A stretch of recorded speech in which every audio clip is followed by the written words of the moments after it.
Fala galera, beleza? Bom, vamos para mais uma análise do pregão de hoje.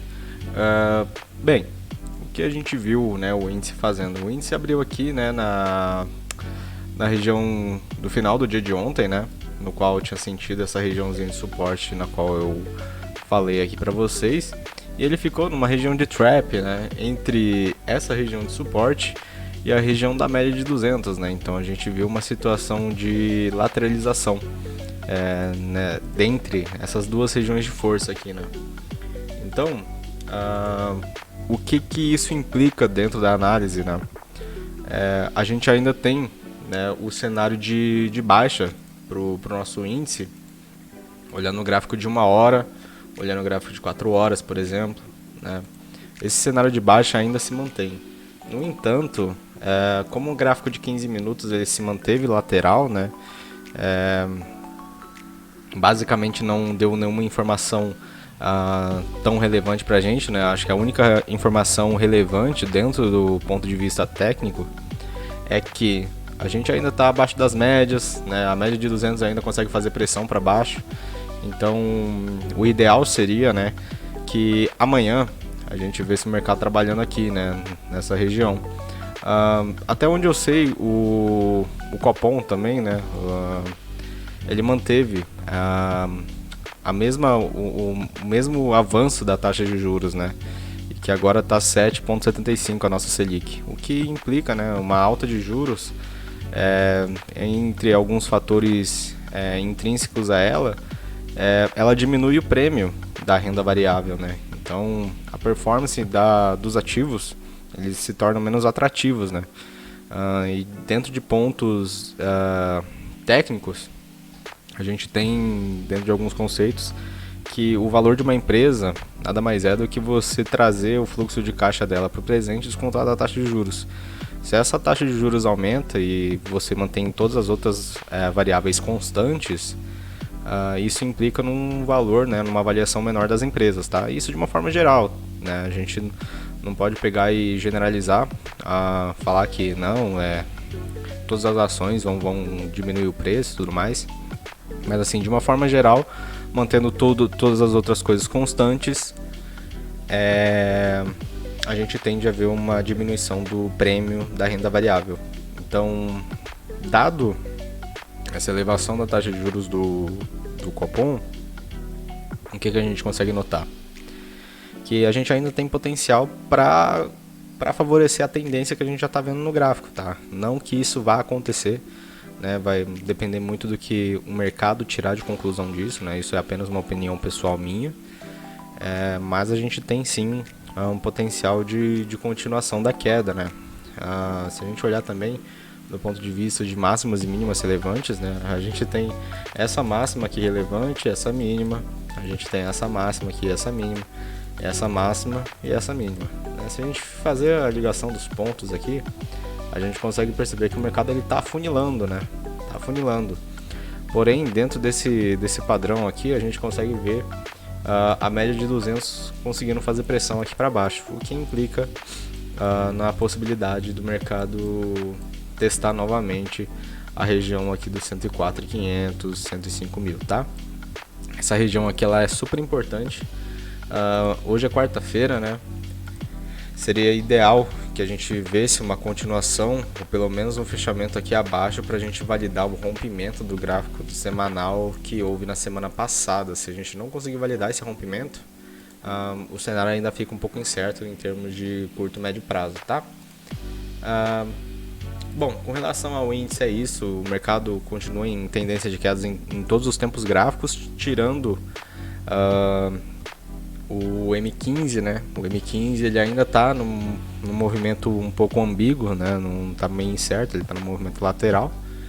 Então tem que aguardar um pouco mais. No gráfico de 5 minutos, dentro da Fab4, né, para quem opera, a gente tem esta regiãozinha aqui que engloba a região dos 108.000 até a região dos 107.000, mais ou menos, 106.700, 106.800 pontos, tá?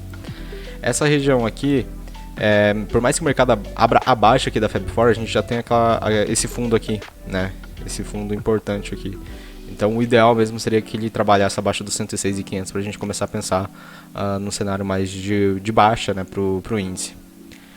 Abrindo acima aqui dos 108.000, né, e se mantendo forte aqui, a gente tem espaço para testar a região dos 109.200, que foi a região da máxima do dia de hoje, né. Se ele mandar um candle de ignição aqui, manter padrões de correção saudáveis, né, o ideal é que a gente tenha assim um cenário para que a gente teste essa região, se o mercado tiver força, testar níveis ainda mais altos, beleza? Bom, com relação ao índice é isso, vamos dar uma olhadinha no dólar. Deixa eu colocar ele aqui. O dólar no dia de hoje, né, pelo que eu tô vendo, ainda se manteve na lateralidade. Ele continua lateral também. Então, tanto o índice quanto o dólar estão laterais, né? O dólar ele já deu indício, né, de lateralidade no dia de ontem, né? Eu comentei para vocês que a gente estava numa lateralização, né, no qual envolvia esse topo aqui e a região desse fundo, né? E toda essa região aqui é uma região lateral. Porém, a possibilidade de um movimento de baixa ela aumenta em função da gente ver uma lateralização que não perde topo de importância, se mantém em 1/3 de um movimento amplo de baixa, abaixo da média de 200, né? A média de 200 fazendo presença aqui. O estado das médias, né, em função dele ser um mercado lateral, o estado das médias, que é um estado narrow, ele implica em uma expansão, né? A gente não sabe quando que essa expansão vai acontecer, mas é um estado, né, um estado de acumulação ou a distribuição, vai depender muito do lado que o mercado romper. Então, se ele romper para cima, ele acumulou, ele juntou contratos, então a tendência é que o mercado suba. Se o mercado cair, ele distribuiu, ele vendeu, né, posições para outros players e está buscando movimentos um pouquinho mais baixos, tá bom? Dando sequência aqui na análise, vamos dar uma olhada no gráfico de 5 minutos. O gráfico de 5 minutos a gente tem uma Fab4 aqui que é uma Fab4 um pouco ampla, tá? Não é uma das melhores para se operar. E de novo, se a gente pegar e abrir aqui abaixo do 55,40, que foi mais ou menos a região do fechamento, a gente está numa região de suporte. Então não é ideal que você faça uma venda logo de cara, tá? O bacana mesmo, o espaço que a gente tem para ver uma venda seria aqui na região do 55,30, tá? Rompimento do 55,30 e mantendo, né, fazendo um teste aqui, validando esse rompimento, ou então fazendo uma pequena lateralização aqui para baixo para dar sequência na movimentação, seria o cenário ideal para a gente ver, para a gente notar, né, uma validez aí dentro desse rompimento, beleza? Mas o dólar aqui em lateralidade com forte probabilidade de rompimento para baixo, tá? Não levem o que eu tô falando aqui como verdade absoluta. Forte probabilidade de romper para baixo não significa certeza de rompimento para baixo, tá? Então não tomem posições assim achando que a minha análise ela é 100% certa, porque não é. Eu apenas leio o que o mercado está fazendo. Mas se o mercado decidir, né, o mercado está querendo comer banana, numa outra hora ele quer comer maçã, a gente tem que fazer o que o mercado quer.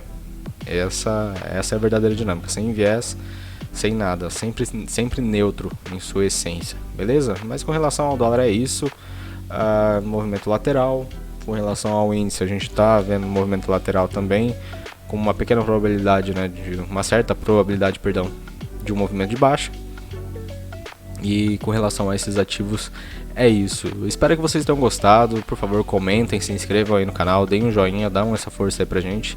No mais é isso, bom pregão a todos, forte abraço e até mais.